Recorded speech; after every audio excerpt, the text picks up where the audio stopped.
You may be seated. So, how about that gospel reading? If you are familiar with the parables of Jesus, this one belongs in the special category called, say what? When Jesus tells a story or a parable, we are meant to relate to someone. But it is hard when we think that the person being praised is a scoundrel. I mean, we begin to think, Jesus, what are you trying to do here? So I need to give you some more cultural details of the story because there are a number of cultural differences that we have that would be different than a simple Middle Eastern village, you think? So, this is from Luke 16, page 875 in the Bibles there in front of you. And I will tell you that the bulk of what I've gotten today is from Kenneth Bailey. So let's talk about the characters in the story. We have the master or the owner. So this owner is local, or at least he is known by the village because the word has gotten out to him that somehow that the agent is mismanaging his estate. So he's either local or he's close enough to be reached. He has given his manager the authority to carry out the business of the estates. The master was a man of noble character. He is respected in the community, and he cared enough about his reputation and his wealth to fire this wasteful manager. He got involved. Now, I'm going to talk about the dishonest manager, and I'm going to call him the shrewd dude. He is the legal estate manager with certain rules that he needs to live by. This steward did make extras, as we say, under the table, but the amounts that we saw that were talked about in the signed bill, that is known to everyone. He is actually a salaried employee. Now, I want to bring these two characters together for a moment, and I want you to begin to think about the similarities with another parable that Luke tells us about. We didn't read it last week, but it is of the prodigal son and the father. I will be drawing parallels to how the owner is like the father in Luke 15, and the shrewd dude is a lot like the younger son, the younger brother who goes off and squanders his father's money. So hold on to that idea and I will come back to it. And finally, we have the renters. These are debtors. They're renting the land. They have agreed to pay a fixed amount of the produce in a yearly rent. What is recorded on the bill is known to both the owner and the renters. So that's the background. Let's get to the plot. The villagers have informed the owner that his manager, this shrewd dude, is wasting his possessions. Does that remind you of anyone? See, verse 2, it says, the owner has called the manager and lets him know that there are rumors going on about him. He says, what is this that I've heard about you? Surrender the books. The time is up. And I will be coming back to that theme as well. And we begin to see the manager's perspective. This shrewd dude does not know how much the master already knows, and he really does not want to divulge any more information than he has to. He is being fired on the spot. Therefore, he really has no legal authority to deal with those renters afterwards. And if you were a villager listening to this story, you would have certain expectations at this point. That is the classic debate. No, it's not me. I have this excuse and that excuse. I'm a good employee. Oh, who told you that? Who was it? That person. He's just a liar. Okay, that's what they're expecting. But here, the shrewd dude says nothing to defend himself.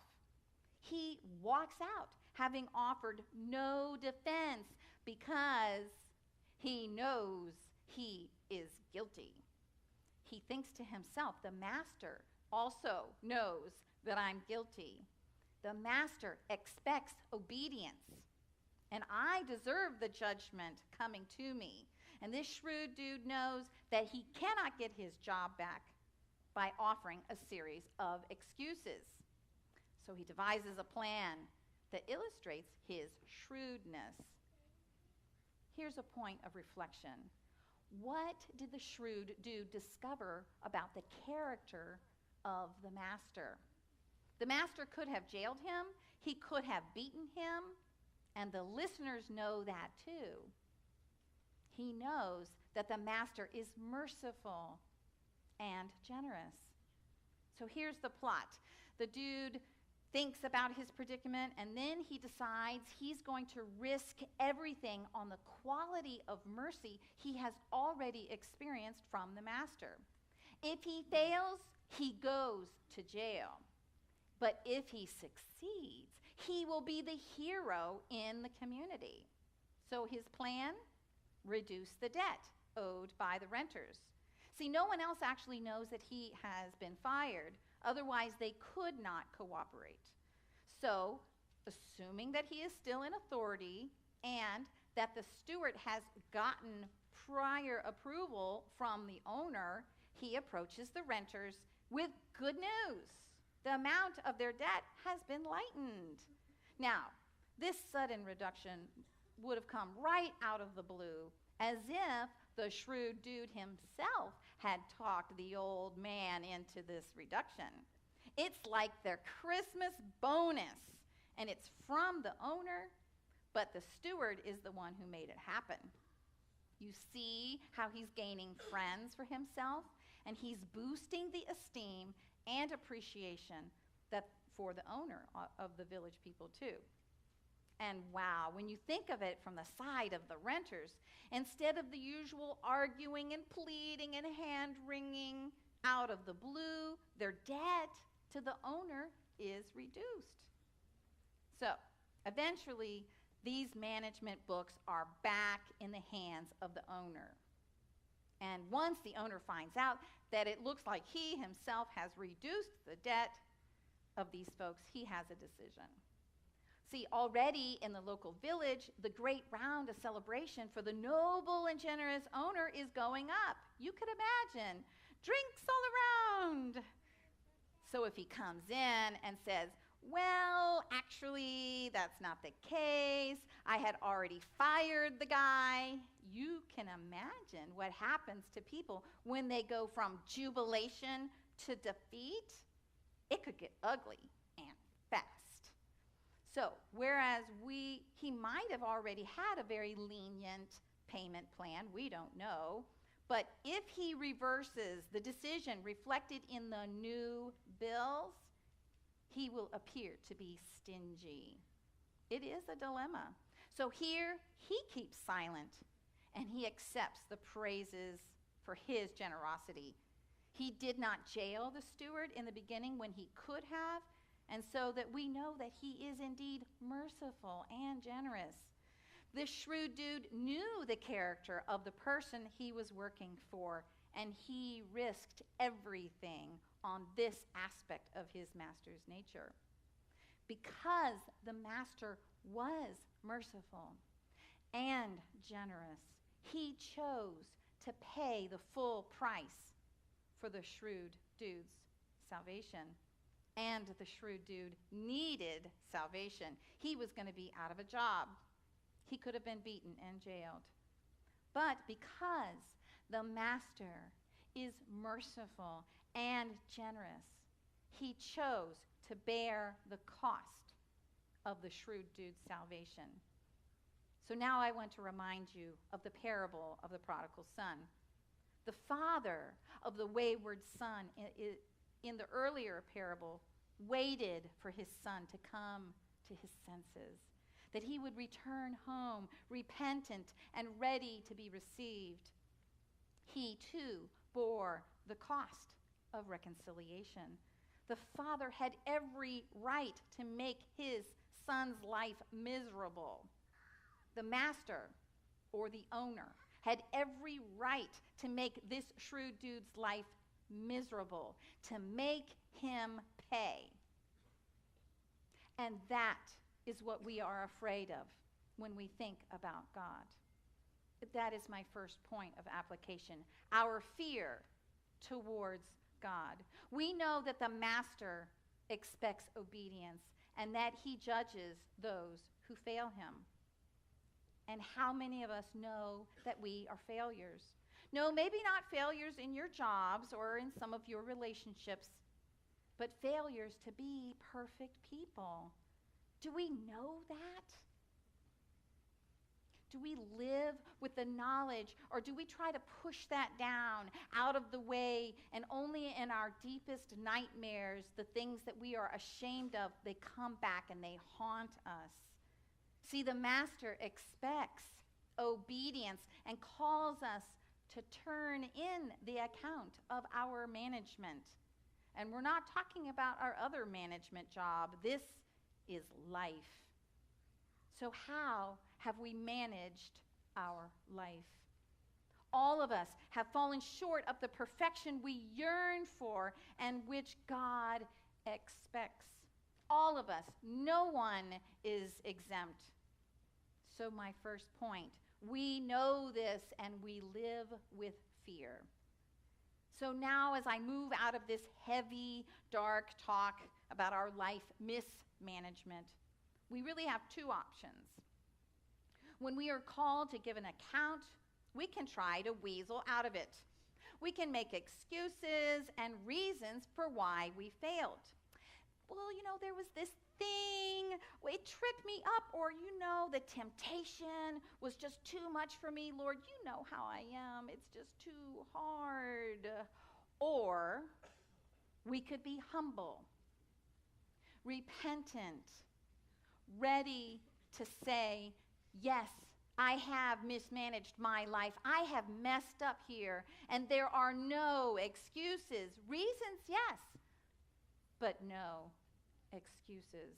And I am being held accountable for my mismanagement. So my second point, as you might already expect, I recommend the second approach. If we live under the weight of guilt and shame our whole lives, we will surely fail and feel burdened by this knowledge.